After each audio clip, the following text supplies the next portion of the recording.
Baik, terima kasih. Bismillahirrahmanirrahim. Assalamualaikum warahmatullahi wabarakatuh. Waalaikumsalam Warahmatullahi warahmatullahi wabarakatuh. wabarakatuh. Alhamdulillahirabbil alamin. Wassalatu wassalamu ala asrofil anbiya'i wal mursalin habibina wa nabiyyina Muhammadin sallallahu alaihi wasallam wa ala alihi wa ashabihi wa man tabi'ahum bi ihsanin ila yaumiddin wa ba'd.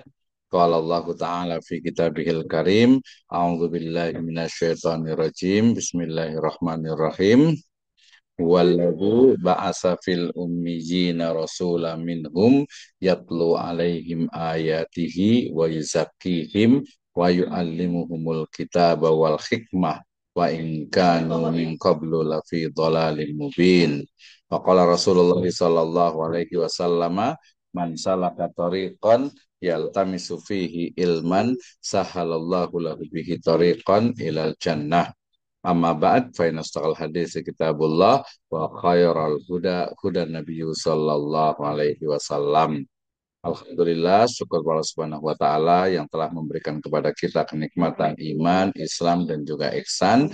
Dan selawat dan salam sama-sama kita panjatkan kepada junjungan alam Habibana wa Nabiyana Muhammadin sallallahu alaihi wasallam, kepada seluruh ahli baitnya, para sahabatnya, serta orang-orang yang senantiasa mengikuti jejak sunnahnya hingga akhir zaman. Saya ucapkan terima kasih kepada seluruh mahasiswa di program studi Pendidikan Agama Islam, Sekolah Tinggi Agama Islam Sirajul Falah Bogor, ya di semester 3B ya, 3B, 3A nih, 3B ya, saya agak lupa dikit nih. Ya baik, ini sudah kayaknya dua sebelum terakhir ya. Nanti pertemuan offline, insya Allah nanti kita akan revisi kemarin yang tugas untuk apa tokoh-tokoh dan juga pemikirannya ya. Hari ini kita akan fokus saja kepada presentasi ya. Tadi ada 3 kelompok kalau nggak salah ya. Jadi yang hadir saja, kalau yang nggak hadir berarti nanti harus presentasi lagi secara online ya, offline ya. Mm, Iya, iya. Saya Jarumi. Ya, baik. Baik, terima kasih. Menghemat waktu, kita persilakan nanti, silakan nanti presentasi untuk yang siap ya, berurutan. Ya, waktunya ini agak-agak tanggung nih ya. Nanti mungkin mudah-mudahan tidak ada halangan sampai selesai. Ya, kepada yang mau presentasi dipersilakan. Oke. Baik Pak, izin untuk memulai.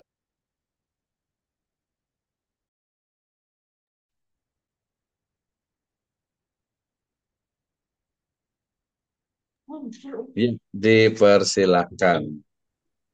Ini tajam semua. Ya, langsung ya.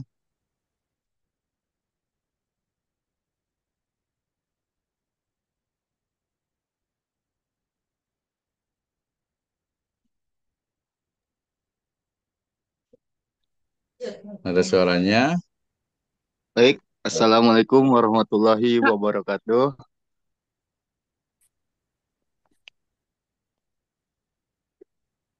Alhamdulillahirabbil alamin wa bihi nasta'in wa la umuri dunya waddin.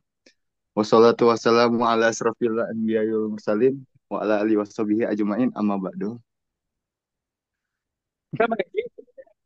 Ah, ya, saya akan membawakan atau membacakan materi tentang konsep waktu, makomah dan ahwal dalam tasawuf. Sebelumnya saya adalah kelompok 9 yang beranggotakan Aska, saya sendiri, Uzma, dan Oke, sip, dan lanjut. teman saya yang lagi izin Pak, izin ziarah Pak, satu lagi Pak. Ya, nanti presentasi juga ya, biar nanti kebagian juga. Lanjut, kalau nggak minimal direkam nanti, rekaman disuruh buat rekaman. Bahkan, Oke, baik, baik Pak.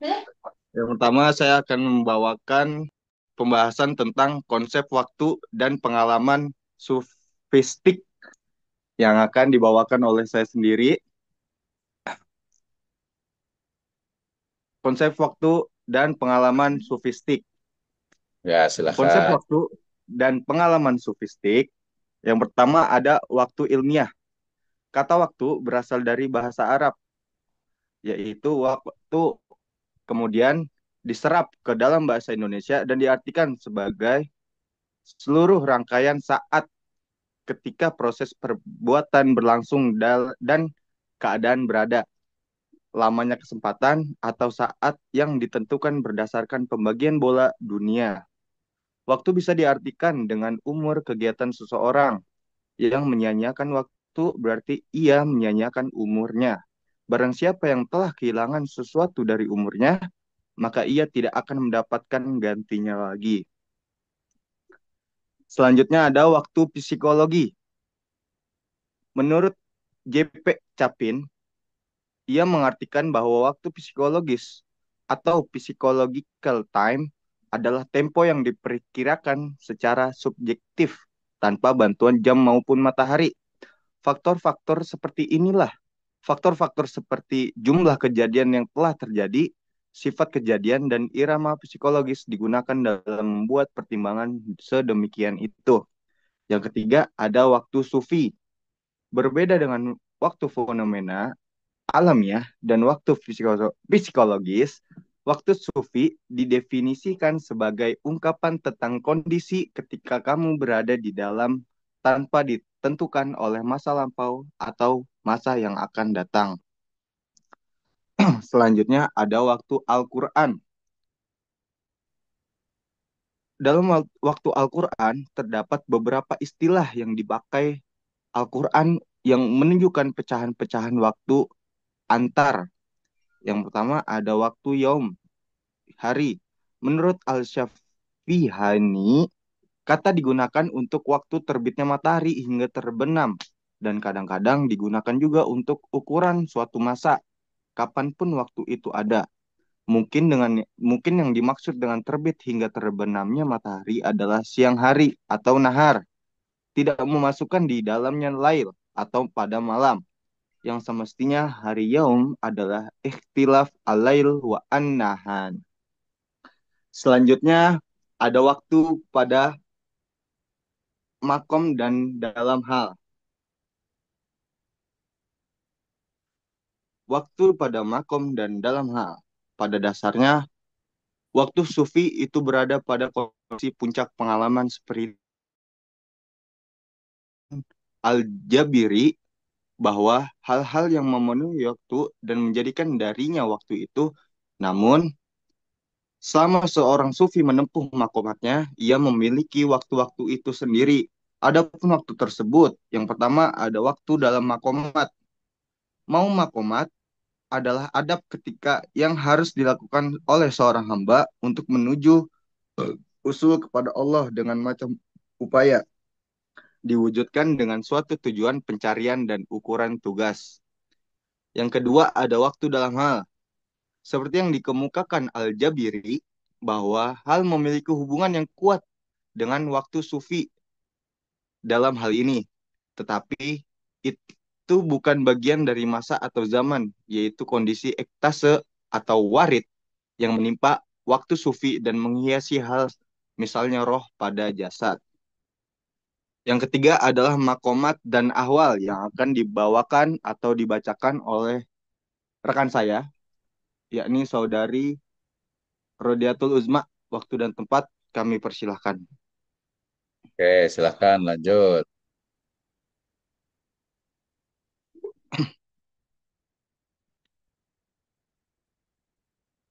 Uzma, aduh. Baiklah, saya akan melanjutkan tentang makomat. Yang pertama yaitu makomat. Ya, suaranya kenceng dikit.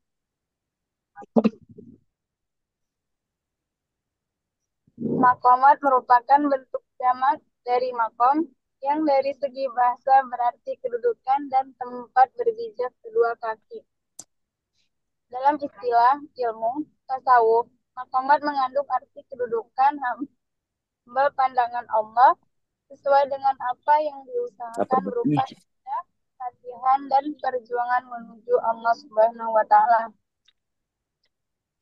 Makomat juga diartikan sebagai usaha prakondisional berupa amalan-amalan lahir dan batin Selain itu, makom juga diartikan sebagai Lanjut, tahapan lanjut. Nanti saya matikan yang ini. Mohon orang dimatikan ya. suci. Nggak sengaja kali ini. Silakan. Lanjut, Rodia. Makom juga diartikan sebagai tahapan perjalanan rohani. Dan makom juga sering dipahami seorang sufi sebagai tingkatan seorang hamba dalam hal ibadah dan latihan. Latihan jiwa secara sungguh-sungguh dengan melakukan kewajiban yang berguna untuk mencapai makrifat. Adapun uraian tentang makomat tersebut adalah yang pertama, taubat. Taubat merupakan langkah awal seorang hamba yang ingin menuju jalan Allah, dan taubat pun merupakan dasar dari setiap makomat di sisi Allah. Jadi, taubat ialah kembali dari sesuatu yang dicela oleh syara menuju sesuatu yang dipuji olehnya. Taubat tidak sah kecuali dengan menyadari dosa tersebut, mengakui dan berusaha mengatasi akibat-akibat dari dosa yang dilakukan. Yang kedua yaitu zuhud. Secara terminologi, zuhud ialah mengarahkan keinginan kepada Allah Subhanahu wa taala, menyatukan kemauan kepadanya, dan zuhud juga termasuk salah satu ajaran agama yang sangat penting dalam rangka mengendalikan diri dari kepengaruhan di kehidupan dunia. Zuhud dapat dibedakan pada tiga peringkat, yaitu yang pertama zuhud dalam subahat, yang kedua zuhud dalam perkara-perkara yang berlebihan, dan yang ketiga adalah zuhud dalam dapat dilakukan dalam tiga cara, yaitu zina, perbuatan zuhud, bagi keadaan ketika mendapat dan meninggalkan sesuatu yang ingin memperoleh balasan.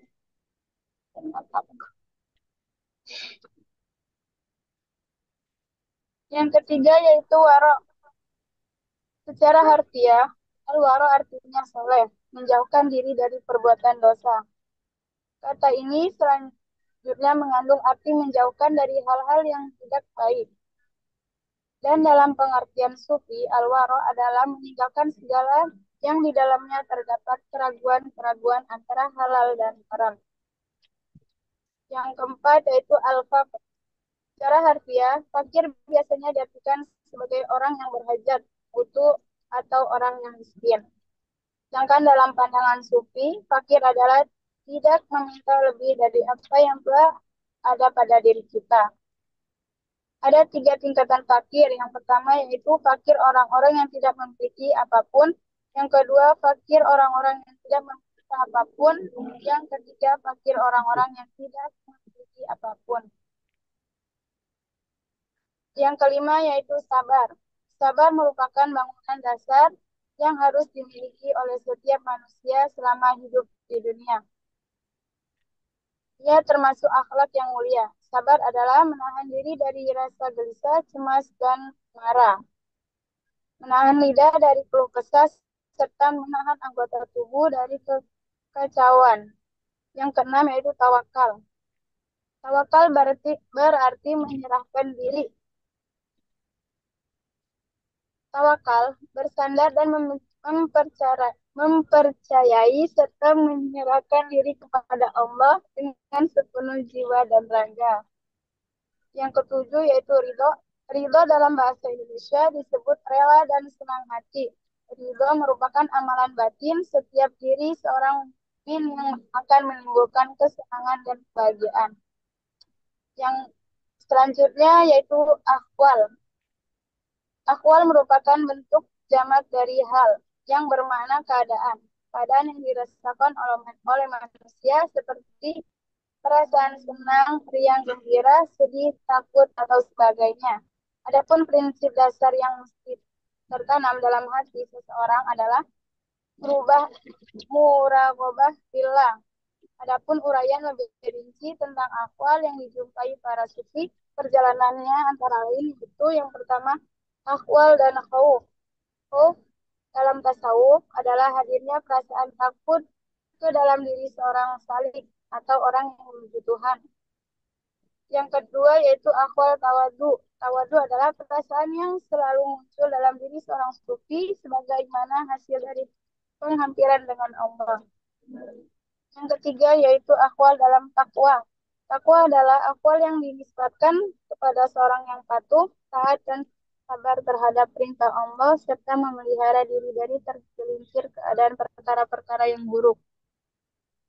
Ini yang Saya apa yang pas di depan? Yang Oke, kiri, yang lanjut. keempat yaitu akwal dalam ikhlas. Ikhlas merupakan hal yang sangat prinsip dalam hal beribadah. Ikhlas adalah tingkatan dan perbuatan murni yang tidak dicampuri oleh perkara-perkara lain. Dan yang terakhir yaitu akwal mutmainnah.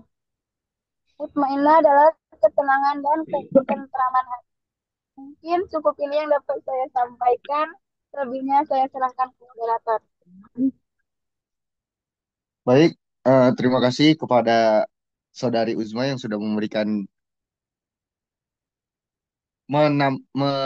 membacakan materi tentang ahwal. Selanjutnya, apakah teman-teman ada yang ingin bertanya? Dipersilakan.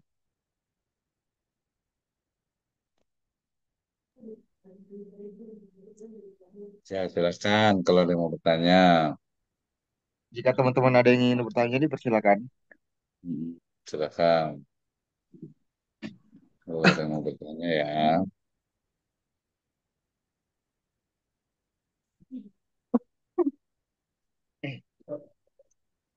Ada yang mau bertanya nggak? Kalau nggak ada, saya komentar sedikit ya. Jadi dari Oke, sisi baik. apa? Dari sisi tampilan sudah cukup bagus sih, sudah lumayan gitu ya. Kemudian tadi kesimpulan, ini mungkin kalau itu biasa sama dengan yang lainnya. Biasanya kadang memang dari sisi tampilan itu dia terlalu banyak tulisan ya, terlalu banyak tulisan. Maksudnya itu dia apa? Dalam satu slide itu diusahakan jangan terlalu banyak ini, jangan terlalu banyak tulisan ya. Jadi pointer ya, itu penting ya. Kemudian tadi membahas itu dari sisi tampilan. Kemudian juga sebenarnya lebih bagus nanti kalau umpamanya gambar ya yang background ataupun gambar di kiri kanannya itu dia mensupport atau mendukung dari pembahasan gitu ya. Tadi misalnya kaitan dengan zuhud, kaitan dengan takwa, kaitan dengan waro gitu ya. Nah, itu sebenarnya menarik gitu ya. Coba kita lihat nih. Coba di slide ke sebelumnya, slide dari awal. Di slide Baik, dari Pak. awal kita lihat misalnya. Ya, nah ini ya ini sebenarnya yang awal itu agak lumayan bagus gitu. Cuman memang terlalu banyak ya. Ini jadi bentuknya itu lebih spesifik gitu ya. Dan jadi akan lebih bagus gitu. Nah kayak gini yang pembahasan gitu agak agak bagus gitu. Terus tadi nama-namanya sebenarnya kalau bisa ada di sini nih konsep waktu, makomat, seterusnya ada namanya. Namanya nggak disebutkan ya di slide-nya ya. Tidak, Pak. Maaf. Iya, nanti dituliskan ya. Nah, kalau sebenarnya lebih bagus tuh begini, pembahasan, jadi waktu dalam pengalaman sofistik, misalnya waktu pada makom dan hal gitu ya. Makomat, makomat dan akhwal ini jadi mahkomat gitu ya. Tadi ada beberapa typo, itu biasa lah ya, perlu diperbaiki. Tapi saya lebih cenderung dilihat dari sisi tampilannya, jadi biar agak menarik. Tapi ya, sementara tiga nggak apa-apa lah latihan. Jadi ke depan itu usahakan slide itu tidak lebih dari 5 baris, kemudian lebih bagus seperti ini ya. Jadi ada semacam tabel, ada semacam gambar gitu yang mendukung. Termasuk juga tadi backgroundnya itu sebenarnya dia mestinya memang mendukung ya. Ada gambar, ada apa gitu. Jadi lebih dia agak lebih misalnya zuhud gitu ya. Mungkin ada gambarnya David Zuhud itu seperti apa sih gitu. Itu akan lebih bagus ya. Oke, itu dari sisi apa tampilannya. Kemudian yang kedua dari sisi kontennya sebenarnya cukup bagus ya. Ini pembahasannya memang ya sangat dalam ya. Pembahasan itu sangat dalam dan mungkin sebagian besar itu masih teoritis ya. Tapi mestinya memang kita bisa lakukan dan nanti dengan bertambahnya usia, dengan apa bertambahnya atau berlalunya waktu nanti akan paham bagaimana misalnya makna dari zuhud gitu ya, makna dari sabar atau sabar, makna dari takwa, makna dari misalnya itu juga tadi apa waro dan sebagainya. Itu memang ya minimal dari sekarang itu paham lah ya bahwa kita itu sebagai seorang muslim ya jelas ya dikatakan itu ya ayyuhalladzina amanu taqullah ya wahai orang yang beriman bertakwalah kepada Allah haqqa tuqatih ya dengan ketakwaan yang sebenarnya wala tamutunna illa wa antum muslimun. Nah, itu kan itu jelas ya. Jadi pangkalnya ya memang ketakwaan. Kalau kita kan setiap hari Jumat juga usikum wa nafsi bitaqwallah kata khatib Jumat gitu ya. Saya berwasiat kepada diri khatib sendiri dan juga kepada jamaah Jumat keseluruhan ya. Wasiat takwa yang bermakna mengoptimalkan seluruh potensi jiwa dan raga kita untuk mendapatkan ridho dari Allah Subhanahu wa taala gitu ya. Jadi ketakwaan sebagai pangkal nanti berlanjut menjadi gaya hidup misalnya apa sabar, kemudian warok, kemudian juga zuhud, kemudian juga tawakal gitu ya. Jadi sifat-sifat yang memang itu mesti dimiliki oleh seorang muslim gitu ya yang mesti dimiliki oleh seorang muslim ya. Termasuk juga tadi pengalaman-pengalaman apa ahwal ya kemudian makomat ya. Nah itu juga sebenarnya bisa dikatakan itu sebenarnya buah gitu ya. Buah dari pengamalan ya syariat aturan ya sifat-sifat yang ada di dalam Islam ya sehingga ya diharapkan mungkin saat ini kita masih banyak istilahnya itu teorinya ya masih banyak teorinya tapi dengan berjalannya waktu insya Allah kita akan semakin paham oh bersabar itu ternyata ya bukan hanya menerima tapi ada ikhtiar ya kemudian zuhud itu ya bukan hanya istilahnya itu apa meninggalkan dunia bukan ya tapi zuhud itu adalah yang meninggalkan yang dilarang Allah Subhanahu wa taala dan melaksanakan yang diperintahkannya artinya tidak meninggalkan dunia juga dalam artian itu ya dunia itu tetap ya karena kita butuh apalagi zaman sekarang gitu ya. Nah, era sekarang perlu di apa reinterpretasi ya bahwa makna zuhud itu bukan berarti tidak butuh dengan dunia ya. Artinya itu zuhud itu ya kita itu mirip dengan ya mensyukuri apa yang ada, kemudian hidup sesuai dengan misalnya penghasilan atau pendapatan kita. Konteksnya seperti itu. Jadi misalnya mungkin mohon maaf nih yang mungkin sebagian ada yang kerja, kalau yang sudah kerja berarti ya gaya hidup kita ya sesuai dengan pendapatan kita ya pendapatan kita atur untuk kebutuhan yang harus ya kemudian untuk saving untuk simpan ya kemudian mungkin untuk ya, keluarga dan lain sebagainya. Nah berarti gaya hidup kita harus mengikuti pendapatan kita jangan sampai ya kita itu pendapatannya 4% tapi gaya hidup itu pengen kelihatan dilihat oleh orang lain itu apa ya mungkin mewah, bagus dan sebagainya. Itu insya Allah tidak ada ya.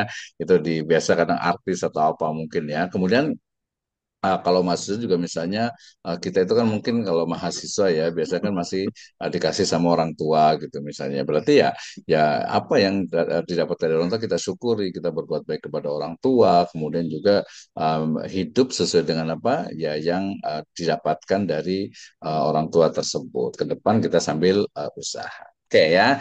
Nah, itu tadi waro juga sama, kemudian sabar juga sama. Tadi sabar tuh bukan berarti istilahnya kita itu menerima ya menerima istilahnya itu dengan ini ya yang sabar itu ya menerima ya udahlah kita jalanin aja bukan tapi sabar itu setelah ikhtiar atau dalam konteks sabar sendiri ya ayyuhalladzina manusbiru wahai orang yang beriman isbiru bersabarlah warobitu ya dan perkuatkanlah kesabaran itu artinya sabar di situ ya dengan ikhtiar misalnya kita sabar nih dengan apa sabar itu kan tingkatannya banyak ya, mulai dari sabar untuk melakukan ketaatan, sabar untuk tidak melakukan kesalahan gitu ya. Nah, itu kan juga bagian dari sabar. Tapi intinya sabar itu adalah ikhtiar secara maksimal kemudian menyerahkan sepenuhnya kepada Allah Subhanahu wa taala. Ya, jadi kalau umpamanya kita itu mungkin ya sabar, kita mungkin kehidupannya kurang, ya sabar betul, tapi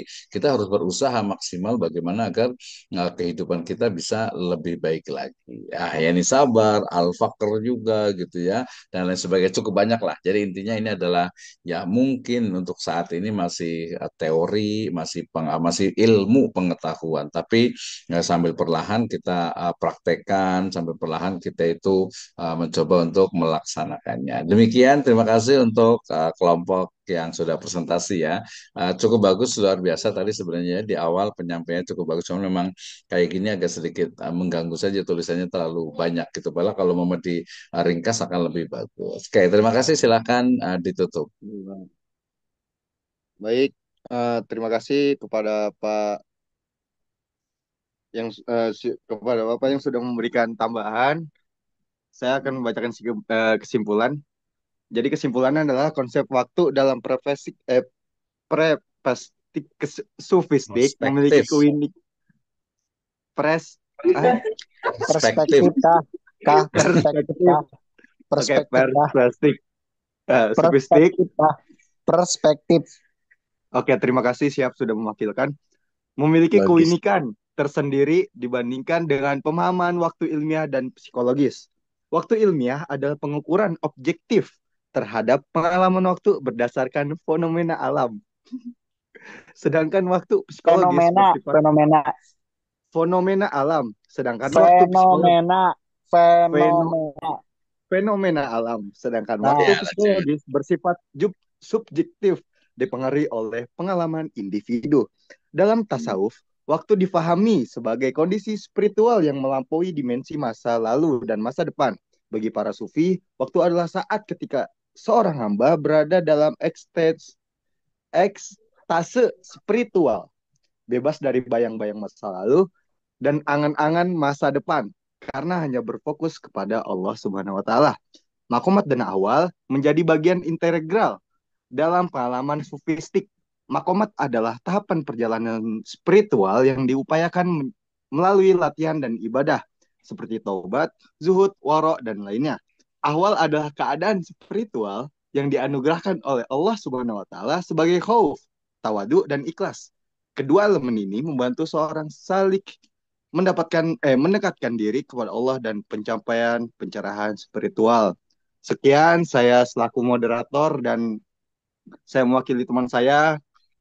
Mohon izin pamit undur diri. Mohon maaf jika ada kata-kata yang salah. Mohon maaf jika ada kata-kata yang salah karena manusia itu tempatnya salah dan lupa. Wajarlah manusia. Terima kasih. Wassalamualaikum warahmatullahi wabarakatuh. Waalaikumsalam warahmatullahi wabarakatuh. Baik, terima kasih Aska ya. Kalau sering dilatih, ini public speakingnya lumayan nih, bagus nih ya. Yang lain juga sama ya. Tadi Radia juga dan yang lainnya. Memang nama juga kuliah ya. Namanya kuliah ya memang belajar gitu ya. Tapi sudah kelihatan nih. Tapi harus dipupuk terus ya. Harus sering-sering latihan. Kalau perlu latihan depan cermin atau mungkin di sosial media untuk ngomong atau apa. Ya, baik. Terima kasih.